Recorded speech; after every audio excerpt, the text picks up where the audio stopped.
সরকারি কর্মকর্তা কর্মচারীদের বেতন বাড়লে দুর্নীতি কমবে ভাবছে সরকার। অনেকেই মনে করেন অভাব পূরণ হলে মানুষ আর দুর্নীতির পথ ধরবে না। আবার অনেকেই মনে করেন যে শুধু অভাব থেকে দুর্নীতি হয় না, সীমাহীন লোভ থেকে দুর্নীতি হয়। এটিএন নিউজের নিয়মিত আয়োজন আমাদের কথায় নরসিংদী থেকে স্বাগত জানাচ্ছি আমি সোহাগ মিয়া।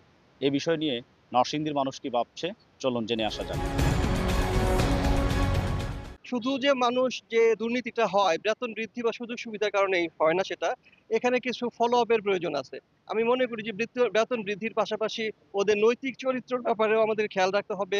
এদেরকে এমনভাবে মোটিভেট করতে হবে যেন তারা তাদের এই দিকটাকে দেখে এই সুযোগটাকে যেন তারা কাজে লাগিয়ে এবং সমাজের জন্য যেন তারা ভালো কিছু করতে পারে। অফিস আদালতে যারা চাকরি করে, যারা সরকারি আমলা, এদের বেতন বৃদ্ধি করার জন্য যে উদ্যোগটা নিয়েছে, এই উদ্যোগটা যদি যথাযথভাবে পালন করতে পারে, এদের সম্মানীটা যদি সুন্দরভাবে এরা এদের জায়গায় সংসার চালাতে গিয়ে যদি পূর্ণ পরিপূর্ণতা হয়, তা আমি আশা রাখি যে এই অফিস, এই সরকারি আমলারা কখনোই অবৈধ লেনদেন বা দুর্নীতির সাথে জড়িত হবে না। টাকা বাড়ায়া বেতন বাড়ায়া কিন্তু আসলে সমাধান সম্ভব হয় না।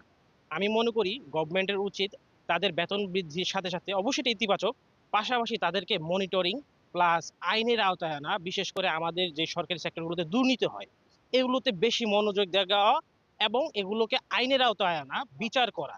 যদি এভাবে মনিটর করে আমার মনে হয় সরকার যে উদ্যোগটা নিয়েছে সেখানে সফল হবে। যদি এসব সুযোগ সুবিধা পাওয়ার পরও কোনো আইনি পদস্থ লোক, উচ্চপদস্থ লোক যদি দুর্নীতির সাথে জড়িত হয়, তাহলে এটার খুব কড়া যাতে মানে এটার ব্যবস্থা নেওয়া হয়, তাহলে এই জিনিসটা কমবে এবং এই জিনিসটা কমলে দেশের উন্নয়ন হবে। দর্শক, এই ছিল এটিএন নিউজের নিয়মিত আয়োজন আমাদের কথা অনুষ্ঠানের আজকের পর্ব। বিদায় নিচ্ছি আমি সাইমুম জান্নাত প্রভা। দেখা হবে আগামী পর্বে। ততক্ষণ পর্যন্ত সুস্থ থাকুন, ভালো থাকুন, সঙ্গে থাকুন এটিএন নিউজের।